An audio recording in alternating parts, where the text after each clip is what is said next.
Hey, what's going on, crypto people? It is the Crypto Siege with another day in the life and the crazy life that is a digital asset space. Good morning. Happy Wednesday to you. Some guys, listen, some really, really interesting things kind of going on in digital asset space. I have to tell you, I am more and more, each and every day, I become more and more fascinated by what Mr. Brian Brooks has done at the OCC with this, giving some clarity in terms of banks and stable coins. I think it's hugely important to understand that the stable coin thing is going to be a thing. It is going to be a thing. A central bank digital currency is one thing, feels like wholesale, feels like, amongst central banks, amongst other banks. That's what it feels like to me. It feels like that the stable coins feels more of a retail thing, a public-private partnership, if you will, and that it's not going to go away as well, because I think ultimately the powers that be recognize that these stable coins are becoming hugely popular, not just with the average Joe or Jane, but with institutional investors as well. And that is really significant to note. Here's the deal. When there's money to be made, there's just money to be made. And those with deep pockets are certainly not going to want something like that to go away. And so it's going to be a game changer. There are going to be more and more of these stable coins being created by these privately held companies, if you will. That offer the retail average Joe and Jane investor other options in the financial world. And just the most important thing I think to note is this is a new asset class. It's a new asset class. And so the stable coins is something that is here to stay. I'm going to share with you again something from Jeremy Allaire to really point that out. But also we're going to talk David Schwartz and his proposal for the XRP ledger, being able to do stable coins there, using XRP as collateral, things like redemption, pegging these assets to anything that has a price point associated with it, really gives any entity out there, private, government, doesn't matter. The ledger in XRP really gives them a lot of options to build upon. It really does. I'm going to go to an article that I got from South China magazine that talks about a guy who wrote a book about China and the U.S. coming together for a sovereign currency. That's an interesting point. Is it something that they build together, or is it just something that they agree upon? Building something together, I'm not sure that's going to happen. But agreeing upon something as a sovereign currency that, if you will, levels the playing field, which is what which is what China is looking to do, which is what Russia is looking to do, and moving away from the dominance of the U.S. dollar in terms of the world's reserve currency, I think is something that has to be done. I think this current administration recognizes it. But if they can put something together that they agree upon and not build it together, but a particular sovereign currency that they agree upon for bilateral trade, especially, that's a home run. And I just think that there isn't a digital asset out there that is capable of doing so many things, is as versatile, this hybrid currency that has been called a lot of times by not people in the community, but people outside of the XRP community, like the WEF or the UN or the IMF or the G20s, right? That hybrid currency, or whether it be from Mark Carney from the Bank of, previously like the Bank of England, is a designation that was given to XRP. So the world powers, if you will, recognize XRP and its versatility and the things that different things that it can do. That's the thing that I think is most important. It's not just you and I. The world powers recognize it, right? And that's very important. And when you think about the whole gifting philosophy that Ripple has took, right? giving and gifting the ILP, making the XRP ledger open source, putting the remaining 50 billion in an escrow that a lot of people believe has already been kind of pre-allocated to different entities. These are things that say to the world that no one owns it, if you will, right? But we can all agree upon its value. And I again, as a bridge currency, check. Cross-border payments, check. Freeing up notional rostro in the trillions, check. I mean, XRP does all of these things. I mean, my goodness, you know, Chris Larson moves 500, essentially 500 million XRP, and it costs 12 drops. Not even, it doesn't even cost a full XRP. Right? It doesn't even cost a full XRP. I think it was 0.000012. I believe that's 12 drops. I might be missing a zero. Think about that. 500 million XRP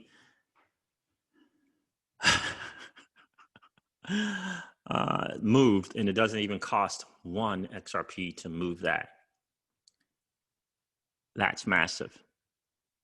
That is really, really massive. And though Stellar is very, very similar to XRP, although it's very, very similar, it doesn't have the Stellar, and its foundation doesn't have, it hasn't made the moves in the cross-border payment space that Ripple has.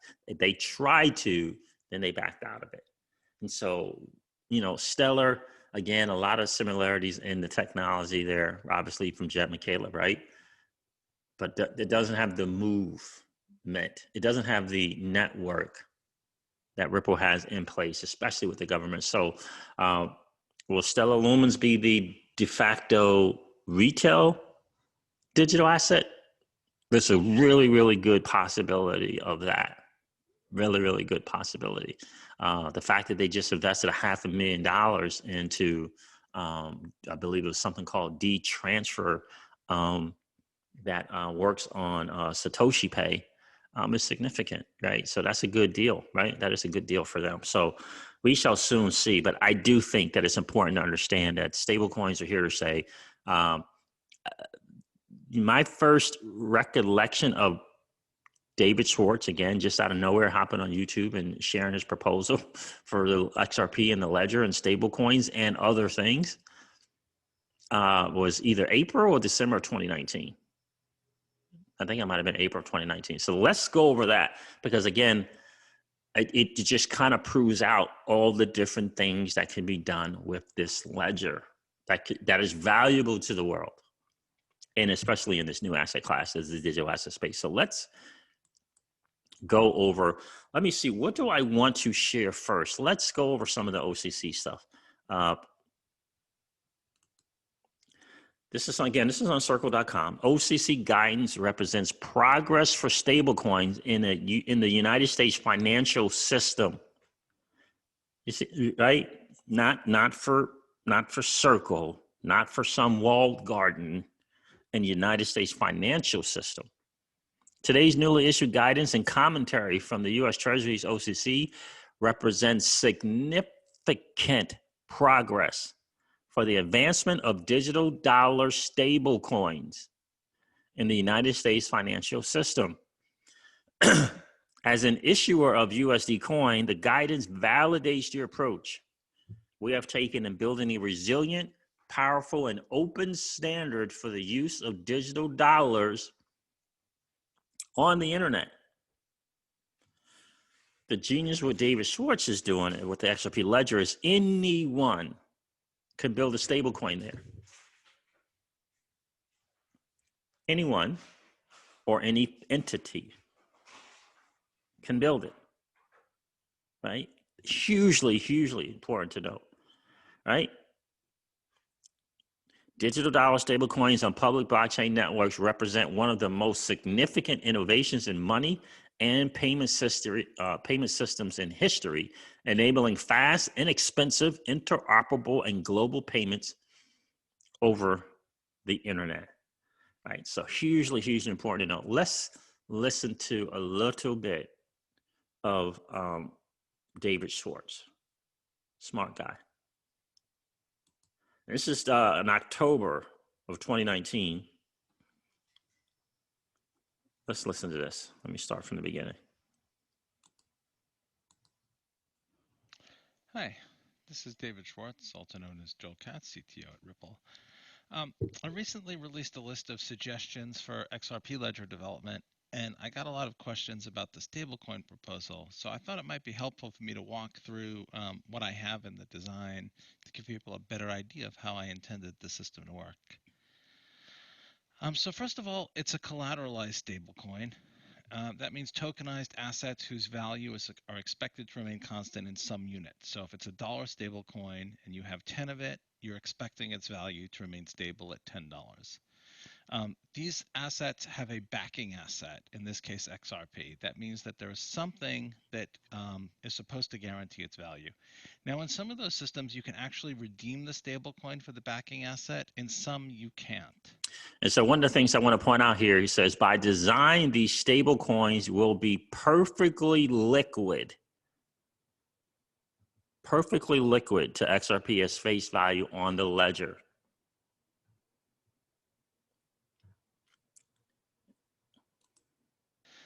What's interesting about this proposal is that the stable coins are perfectly liquid to XRP at face value on the ledger. So in other words, if you have a dollar in a dollar stable coin designed on the system, what you have is a $1 claim on XRP enforceable by the ledger's payment mechanics. And the reason that that's important is with some other stablecoin designs, if the stablecoin isn't popular, it won't necessarily be liquid. If it's not listed on an exchange, if it can't easily be deposited and withdrawn, it won't be that useful. By the design of this system, the stablecoins can be offered through the on-ledger decentralized exchange, and they spend like XRP. So you don't need to find some way to make them liquid. You can just spend them right on the ledger. And of course, they can be pegged to anything that someone can provide a price feed on. Fiat currencies are probably what people typically think of, like dollars and euros or whatever.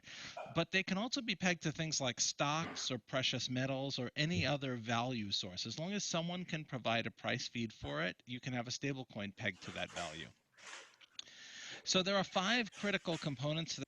So let me go over to another thing here. And I encourage you guys that if you want to, you know, it seems like this is more appropriate today than ever, especially with this news, especially with the news coming out from the OCC about stablecoins. And again, just really proving the power in what XRP can do, its versatility, if you will, also. So let me go over just something. Let's see, is it this, the price feed?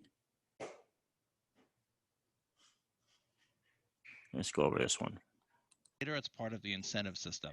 Prices can include an expiration time for safety or where needed. So if the price is inaccurate, that might allow people to issue more of the stablecoin system. So they might say, I'm going to provide a USD stablecoin, and that means that they're going to operate a price feed. There are also some system parameters that they tune to ensure the system stability. The price feed establishes the rate at which the stablecoin is exchanged for XRP, and it's also used to determine whether there's enough collateralization. A system parameter would be the collateralization level, the minimum to issue, which might be, let's say, 150%. And so if you have $150 worth of XRP locked up, you could issue $100 in a stable coin. The price feed also controls when a position can be taken over. We'll talk about that more later. It's part of the incentive system. Prices can include an expiration time for safety or where needed. So if the price is inaccurate, that might allow people to issue more of the stable coin than the system can collateralize, or that might allow people to redeem the stable coin and claim too much collateral. So it's critical that the price feed be accurate.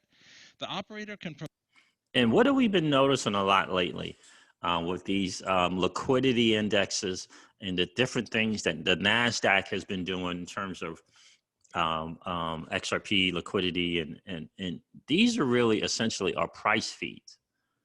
And I'm not sure, but I'm fairly certain that, you know, no one's going to argue with the people from the NASDAQ in terms of the price feed.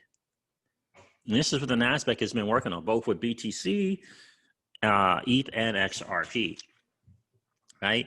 that price feed that everyone will agree with and no one will argue about. So let me go over here to another thing that I think is important that he covers. Leveraged long. They're tracked in an order book by collateralization level, and I'll explain more later about what that order book does. A redemption is the conversion of a stablecoin to XRP through the redemption system. It will be built into the ledger's payment logic through an IOU to XRP order book. So there's already an order book to sell the stablecoin. People who want to buy the stablecoin for XRP can place offers in the order book if they want, and there'll be a synthetic offer for redemption against the collateral pool. That provides assurance that the on-ledger payments can always be made by stablecoin holders. So if you that provides assurance that for the online payment can always be made for stable coin holders. That, I think, is what the powers that be, if you will, are going to really be looking into. I'm telling you guys, the combination of XRP and the XRP ledger together. Remember, there is a DEX. This is a decentralized exchange in the ledger, built into the ledger, right? And no one owns it. Not us, not them. No one owns it. What the powers that be need to get out of it is guaranteed on the ledger. No third party. It's again, no third party. It's pretty significant stuff, guys. It really is. hold $10 worth of XRP, or you hold $10 in a stablecoin built according to the system, it should spend the same. Pathfinding, the first thing it will discover is that you can sell the stablecoin. The stablecoin might actually behave better than XRP because there might be people who want the stablecoin producing additional demand. So it's kind of like a value floor. There might be, the stablecoin actually might become more popular in terms of people wanting it than XRP. And this is important to understand as well. And it's I think it's amazing that he realizes that, right? I think it's amazing that he does realize that. And I also think it's important to understand that, let me go to this article here. It'll just kind of remind you guys of what this may be more popular thing. Remember, this is all done on the ledger, so don't panic, XRP holders. But here's the deal. This is from Chainalysis. Chainalysis. North America says, listen to this, conservative buy and hold strategy dominates. The conservative buy and hold strategy dominates as institutional investors move in. Let me just read this here to you guys, because this is what David was preparing for. And Chainalysis agrees. North America is the third, this is a region overview. North America is the third most active region by cryptocurrency volume moved on chain, just behind Northern and Western Europe, and well behind East Asia. Overall, North America-based addresses accounted for an estimated 14% of all cryptocurrency activity over the time period studied. Like East Asia, North America has extremely active professional market, though its strategies for cryptocurrency investment appear to be much different from its East Asian counterpart, as we'll explore later. North America also hosts a growing class of institutional investors conducting even larger transfers of cryptocurrency than what we typically refer to as professionals. The institutional share of the market has grown over the past few years, which can be seen by many to legitimize crypto as an asset class. Okay. And from what I've been hearing and listening to from Alex Mashinsky, and why a lot of people, right, think about the fact that on the Celsius platform, right, on the Celsius platform, stablecoins is getting the biggest yield. So in other words, you can earn the most on a stable coin, right? You can earn the most on a stable coin, which means the greatest demand is in the stable coin market. The greatest demand is in the stable coin market, right? Let me see if it shows it here, just so you guys can see it. Earn more crypto with your crypto. This is their new site. I absolutely love it. It might not show the rates here though. So they're paying 11.5% on digital, on stable coins. 11.5% on stable coins. And actually Forbes did a really, really great write-up on excellent interest rates and great service, right? So on Celsius, which says to me that that's the greatest demand. Celsius business model is earning crypto on your crypto, earning interest on your assets, and then earning interest on that interest is their model, is their business model. And the way that it is their platform. The model is they go out to institutions, or more importantly, institutions come to them wanting more digital assets.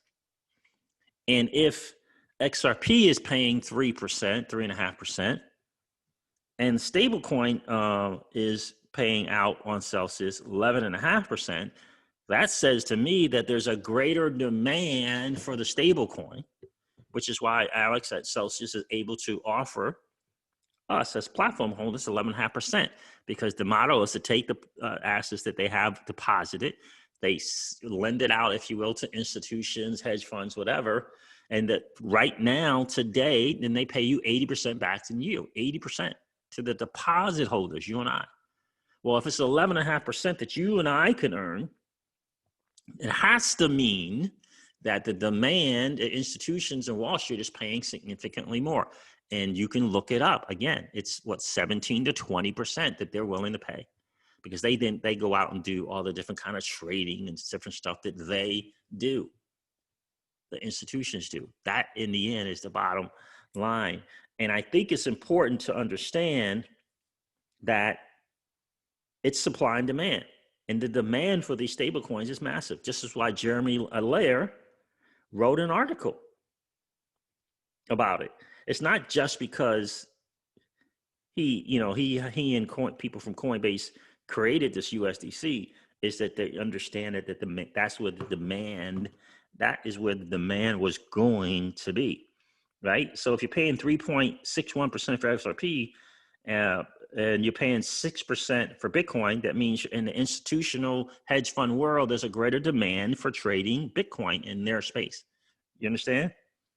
And if it's 11.55% for USD coin, that means that there's a greater demand in the market for the stable coin over Bitcoin.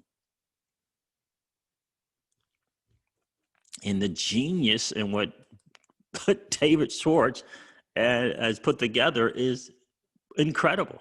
Absolutely incredible. Let's listen some more.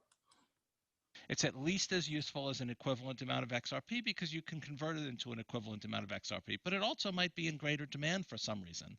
So it should track its value in XRP very, very well. It could theoretically exceed it if it's in high demand for some reason. Redemption operates against positions with the lowest collateralization level first, and I'll explain more about that later. So there are a system of incentives. One incentive is the least collateralized positions are redeemed against. So if you don't want your position to be redeemed against, you can over-collateralize it. A severely insufficiently collateralized position can be taken over. So if XRP drops in value and you don't put more XRP into your position, you may suffer a loss, other than the loss of the value of XRP. It's a small additional loss that's essentially like a margin call. Margin calls recollateralize positions in danger. So if your position's insufficiently collateralized and someone else is willing to recollateralize it, okay, they get the position. We don't need to listen to that. Let's listen to this here. There's David Schwartz again. Recently, this is February of 2020. Welcome to episode 19 of The Drop. We've got a very XRP focused episode. We've got David Schwartzlaw to talk about the XRP ledger. Brianne Madigan's going to talk about liquidity in digital assets. And last but not least, we've got the co-founder and CEO of BRD Wallet, Aaron Voisin. Stay tuned for The Drop. David, give me some context on the XRP ledger, where it started and where we are today. Well, I started working on what we now call the XRP ledger at the end of 2011. So I've been at this for, 8-9 years now. It kind of feels like forever. But the changes have been drastic. I mean, in the early days, all we had was the ability to perform a transaction on a decentralized ledger in just a couple of seconds. And then we started to realize that the properties of the algorithms that we developed allowed us to do things like a decentralized exchange. And then we had this idea of allowing people to issue assets and ideas like community credit. And we put all that together into a functional system probably in mid-2012. Why is robustness so important today with so many payment providers and financial networks that are depending on the XRP ledger? You have to realize that you're talking about billions of dollars in a system that doesn't have an administrator. There's nobody that you can go to if it messes up. And so reliability is the number one property. And it means that these systems are very slow to develop and evolve. In the early days, before I was working on the XRP ledger and I was looking at Bitcoin, and we sort of had this idea that if there was any new feature, Bitcoin would just adopt it. We now know that that's hopelessly naive because any change to a system like this imposes costs on everybody who uses the system. With any other piece of software, a company will release a new version of the software. Say Oracle releases a new version, and they'll say to people who have like mission-critical deployments, don't upgrade to the new version. Just use the current version, give us a little bit of time, test it, whatever. You can't really do that on a public blockchain. If the rules change, people have to run software with the new rules. If you want to ask why these systems don't move more quickly, why they don't add features on a regular basis, that's why. You've suggested changes for the XRP ledger. Can you give us an overview of what those changes are and what they might mean for the network? I've suggested a bunch of changes that fall into several different categories. One of those categories is like core consensus improvements. One of the things that I've said a lot is that proof of work is kind of a technological dead end. It works fine. I'm not saying it doesn't work. I'm just saying that there hasn't been any significant innovation in it. There are also changes that are in the form of new features. One of the features that I think is very exciting is a feature that would allow people to launch well, stablecoins are the obvious use case, but it's not just stablecoins. It's essentially assets pegged to some external value. Features similar to that exist on other systems, but the interesting thing about this is that the liquidity is guaranteed by the ledger. Liquidity is guaranteed by the ledgers, and it's just not stablecoins. It's just not stablecoins. Stablecoins is the obvious choice, right? It seems so very obvious to go that route, but it's not just stablecoins. And the significant difference is the liquidity is guaranteed on the ledger. So if it's not just stablecoins, could it possibly be something that this guy here is suggesting? This is from the South China Morning Post, and it's a review, China's Trump card. Cryptocurrency and its game, changing role in Sino and U.S. trade. This is, I believe this is a book written by Raymond Yuan, right? A provocative idea to fix the widening trade imbalance. Creating a this is this guy's, creating a globally used digital currency would weaken the dollar, making the suggested nearly impossible to implement in the real world. And this guy is suggesting a particular kind of sovereign token, right, in the book. The US dollar will cease to be the de facto world currency as globalization retreats. So China and the United States should work together to create a globally used cryptocurrency. And again, I don't believe in, I don't know about creating one, but in agreeing upon one, I think it's a chance. Creating something together, I'm not sure about that, right? So a strategy that would weaken the dollar, encourage American exports, and help balance the trade between two super parties. These are the main takeaways from China's Trump card. This is a book, again, Cryptocurrency and its Endgame, Changing Role in U.S. Trade by Raymond Yuan, the chief Greater China economist at ANZ Bank. Young offers a novel and somewhat wishful proposal to one of the world's most complicated and significant problems, the economic rivalry between the U.S. and China. The book starts by analyzing the contention issues of China. Okay, good. The author argues that China will continue to gradually cut the dollar holding in its foreign exchange reserve. We've already seen that take place, as well as reduce its use of dollars in cross-border trade and investment. However, the yuan has little chance of replacing the United States currency, the yuan, not what they're creating, right? So even though it is in the process of losing its anchor currency role, given this situation, it would be a mutual benefit to China and the U.S. to agree on a creation of a blockchain-based international cryptocurrency, Yuan said. Now remember this, who this guy is. He's an economist at the Greater China Economist at ANZ Bank, right? With the global cryptocurrency, international balances become more balanced. With a global cryptocurrency, the new universal currency, he writes, could put an end to the main portion of traditional trans-Pacific financial flows, namely China earning hundreds of billions of dollars from its exports to the U.S. each year, and then reinvesting those dollars in U.S. financial instruments such as Treasury securities, enabling the U.S. to borrow cheaply and buy more. But if bilateral trade were to be settled and a super sovereign currency, it could help strike a new balance in trade and financial flows. With a cryptocurrency, international balance becomes more balanced. And again, I point to the ledger, the decentralized exchange within the ledger, and XRP.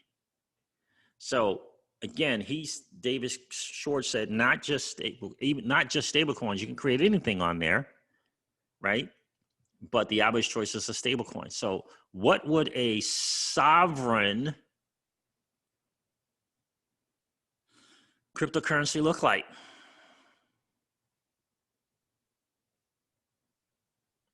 What does a sovereign cryptocurrency look like?